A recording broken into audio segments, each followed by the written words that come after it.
Integration by parts. Integration by parts is based on the product rule. Recall that the derivative with respect to x of u of x times v of x is equal to u times v prime plus v times u prime. Now let's rearrange this and write it as u times v prime equals the derivative of the product minus u prime times v. Now let's antidifferentiate both sides. On the left we have the indefinite integral of u of x times v prime of x dx, and an antiderivative of the derivative of the product is the product itself, and then we have minus the integral of v times u prime. Now this is potentially a very useful formula because the integral on the right side is possibly simpler than the integral on the left. Now we usually write this in an abbreviated form where we think of v prime of x dx as dv and u prime of x dx as du. So the formula becomes the integral of u dv equals uv minus the integral of v du.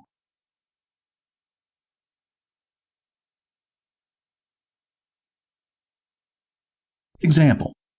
Let's find the indefinite integral of x times cosine x dx. To do this, we'll let u be x and let dv be cosine x dx. Now we need to compute du and v. Du here is simply dx, and v is any antiderivative of cosine x. So we can take v equal to sine x.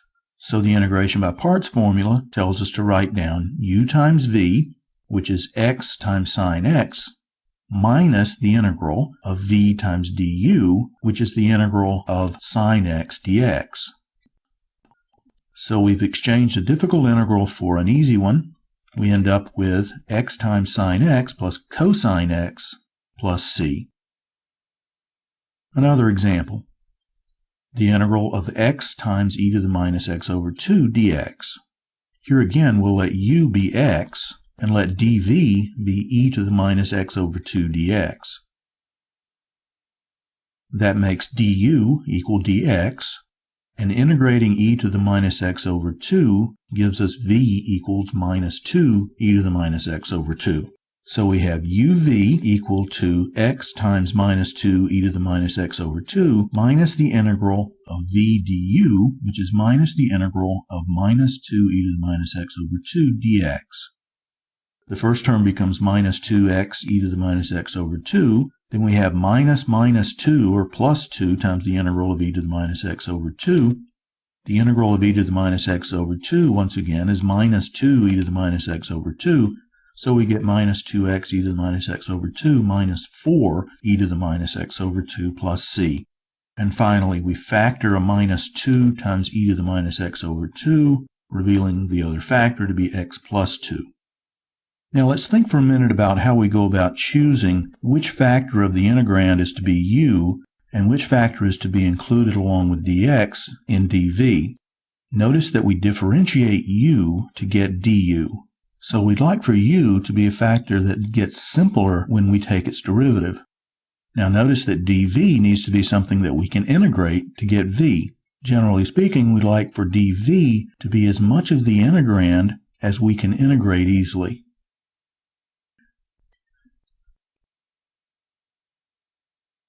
Another example. Let's find the indefinite integral of e to the minus x times sine of 3x dx. Here we're going to let u equal e to the minus x and dv equal sine 3x dx. So we calculate du, it equals minus e to the minus x dx, and we integrate sine of 3x dx to get v equals minus 1/3 cosine of 3x. So our integral becomes u times v, e to the minus x, times minus 1/3 cosine 3x, minus the integral of v du, which is minus the integral of minus 1/3 cosine of 3x, times minus e to the minus x dx. Now let's simplify that second term, writing it as minus 1/3 times the integral of e to the minus x cosine 3x dx. Notice that this step has merely exchanged the integral of e to the minus x sine 3x dx with the integral of e to the minus x cosine 3x dx. Now let's apply integration by parts to that integral. Here we'll let u equal e to the minus x again, and dv is cosine 3x dx. So we calculate du, just as before, it's minus e to the minus x dx, and now we integrate cosine of 3x to get v equals 1/3 sine 3x. Now we need to be careful about grouping here. We have minus 1/3 e to the minus x cosine 3x minus 1/3 of u times v minus the integral of v du, which is 1/3 sine 3x times minus e to the minus x dx. We now have that the indefinite integral of e to the minus x sine 3x dx is equal to minus 1/3 e to the minus x cosine 3x minus 1/9 e to the minus x sine 3x minus 1/9 the integral of e to the minus x sine 3x dx. Now notice that the integral on the right side is just a multiple of the integral that we're trying to find. Now let's add 1/9 of that integral to both sides, and we get 10/9 times the integral on the left, and a little factoring of the other two terms gives us minus 1/9 e to the minus x times 3 cosine 3x plus sine 3x, and we need to add our plus c to the right-hand side at this point. So now we've computed 10/9 of the integral we're looking for. So let's multiply through by 9/10, and we have that our integral is minus 1/10 e to the minus x times 3 times cosine 3x plus sine 3x plus c. So notice that two applications of integration by parts produced a multiple of the integral we were trying to find on the right-hand side. Since the coefficient there was not 1, we were able to simply solve for the integral algebraically at that point.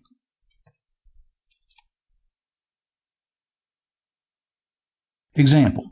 Let's find the indefinite integral of the natural log of x dx.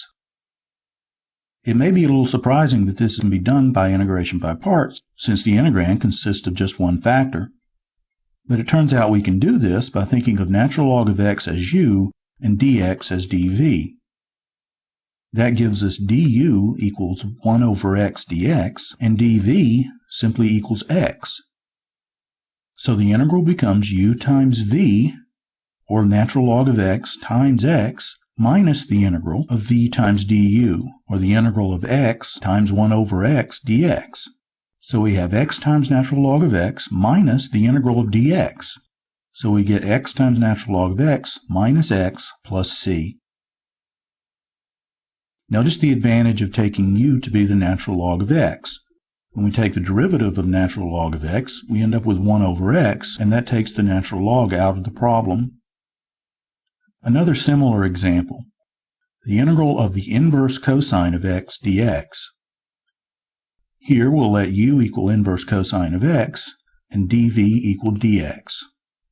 Now recall that the derivative of the inverse cosine of x is minus 1 over the square root of 1 minus x squared, so du is that times dx, and integrating dx gives us v equals x.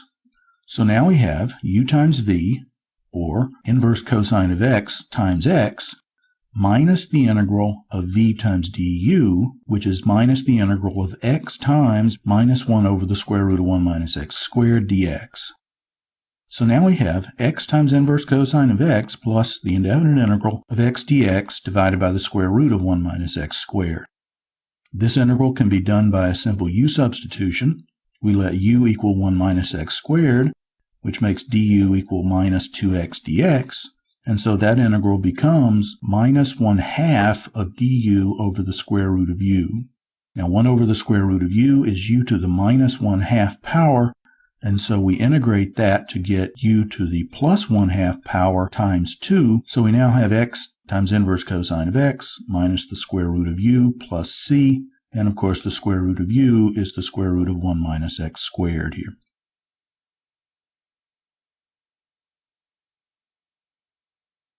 Using parts on definite integrals. Suppose we have a definite integral from x equals a to x equals b of u of x times v prime of x dx.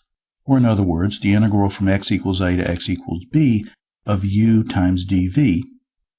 By integration by parts, the indefinite integral will begin with u times v, so we'll end up evaluating u of x times v of x between a and b, and then we subtract the integral of v du.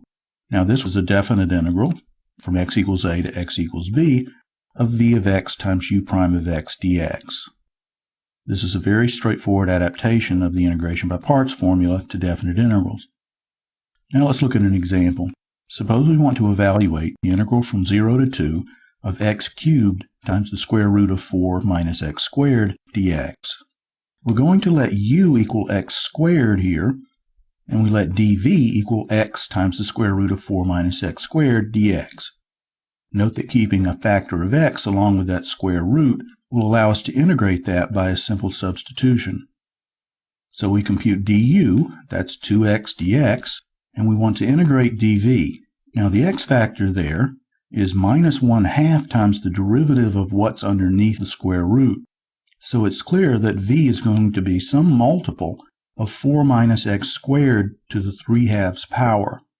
Now if we take the derivative of that, we'll have 3/2 times 4 minus x squared to the 1/2 times minus 2x. That minus 2 times the 3/2 is a minus 3. So as it is, we have an extra factor of minus 3, so let's multiply by minus 1/3. That will make the derivative exactly x times the square root of 4 minus x squared. So we have u times v, or x squared times minus 1/3 of 4 minus x squared to the 3/2, all evaluated from 0 to 2, minus the integral from 0 to 2 of v du, or minus 1/3 of 4 minus x squared to the 3/2, times 2x dx. Now let's go ahead and evaluate the first term. Notice that at x equal to 2, v is equal to 0, and at x equals 0, u is equal to 0, so we get 0 minus 0 from that evaluation. Now let's write the second term as minus 1/3 of the integral from 0 to 2 of 4 minus x squared to the 3/2 times minus 2x dx. We're keeping the minus 2x dx together because minus 2x is the derivative of 4 minus x squared. So now we'll do a substitution here. We'll let u equal 4 minus x squared, which makes du equal minus 2x dx, and we'll transform our limits of integration as well. When x is equal to 0, u is equal to 4, and when x is equal to 2, u is equal to 0. So notice we have this backwards integral with a negative sign in front. So let's go ahead and absorb the minus sign by switching the limits of integration around.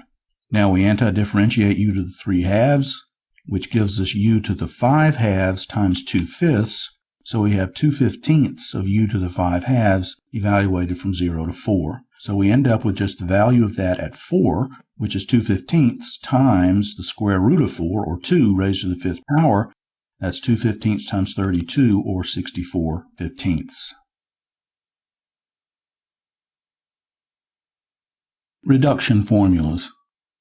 Let's suppose that capital F prime of x is equal to little f of x. That is, capital F of x is an antiderivative of little f of x. Then, if we perform integration by parts on the indefinite integral of x to the nth power times f of x dx, what happens? We'll set u equal x to the n, and we'll set dv equal to f of x dx. Then the differential du equals n times x to the n minus 1 times dx, and v is simply capital F of x. And the indefinite integral becomes u times v, or x to the n times capital F of x, minus n times the indefinite integral of x to the n minus 1 times capital F of x dx. We refer to this as a reduction formula because the step of integration by parts, as shown here, reduces the power of x by 1. So if n is a positive integer, we have the potential of being able to use this formula repeatedly until the power of x is 0. With little f of x equal to e to the ax, and capital F of x equals 1 over a times e to the ax, this formula becomes the indefinite integral of x to the n times e to the ax dx equals 1 over a times x to the n e to the ax minus n over a times the indefinite integral of x to the n minus 1 times e to the ax dx. Now notice that the same formula could be applied to the integral on the right-hand side. For example, suppose we want to find the indefinite integral of x cubed times e to the 2x dx. So here a is 2 and n is 3, so an application of that formula gives us 1 over 2 times x cubed e to the 2x minus 3/2 times the integral of x squared times e to the 2x dx. So now we'll apply the same formula again to the integral on the right-hand side, this time with n equals 2. So we have 1/2 of x squared e to the ax minus 2 over 2 times the integral of x to the first power times e to the 2x dx. Now we apply the formula again. The integral of x times e to the 2x is 1/2 of x times e to the 2x minus 1 over 2 times the integral of x to the 0 power times e to the 2x dx. Now finally we evaluate this integral. Minus 1/2 of the integral of e to the 2x dx is minus 1/2 e to the 2x divided by 2, or minus 1/4 e to the 2x plus c. Now let's remove all these parentheses and factor out 1/8. The result is 1/8 e to the 2x times the cubic polynomial 4x cubed minus 6x squared plus 6x minus 3 plus c.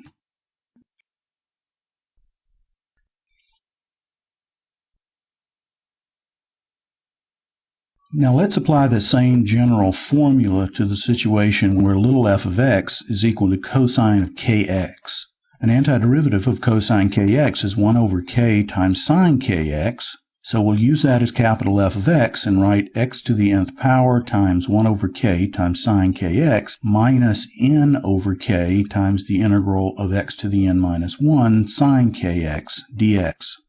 Similarly, if we start with little f of x equals sine kx, we can use capital F of x equal to minus 1 over k times cosine kx.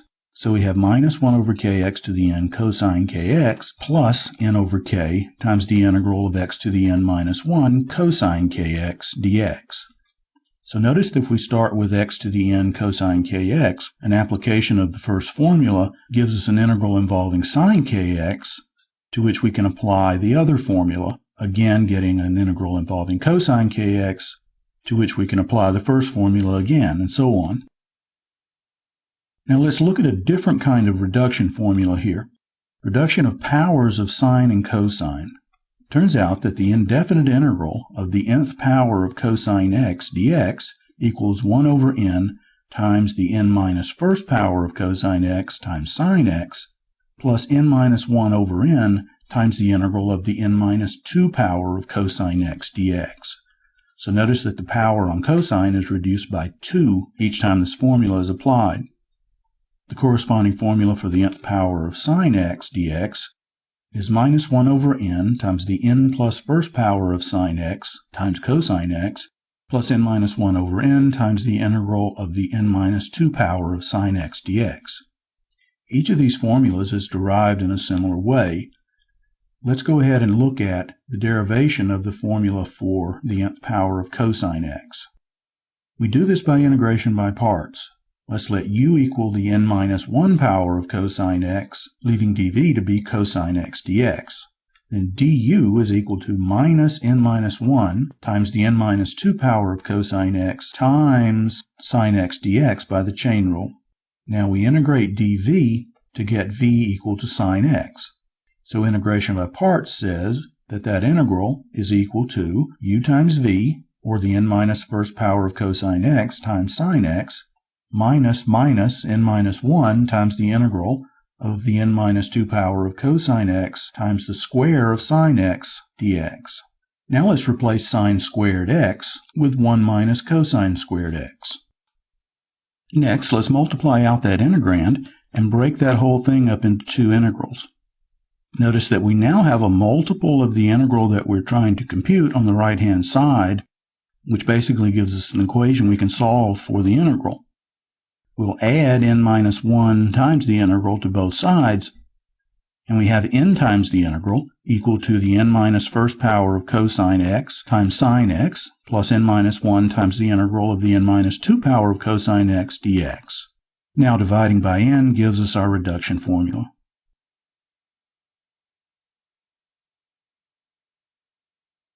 Now let's use this formula to work an example. Say we want to find the indefinite integral of the fourth power of cosine x dx. So we apply the formula with n equals 4, obtaining 1/4 cosine cubed x times sine x plus 3 over 4 times the integral of cosine squared x dx. Next, we apply the formula to the integral of cosine squared x. That gives us 1/2 of the first power of cosine x times sine x, plus 1/2 of the integral of the 0th power of cosine x dx, or just the integral of dx. Now that integral simply gives us x plus c, and by factoring 1/2 from the two terms in the parentheses, we end up with 1/4 of cosine cubed x times sine x plus 3/8 of cosine x sine x plus c. Now let's go ahead and factor a 1/8 out of the whole thing, and we have 1/8 of 2 cosine cubed sine x plus 3 cosine x sine x plus 3x plus c.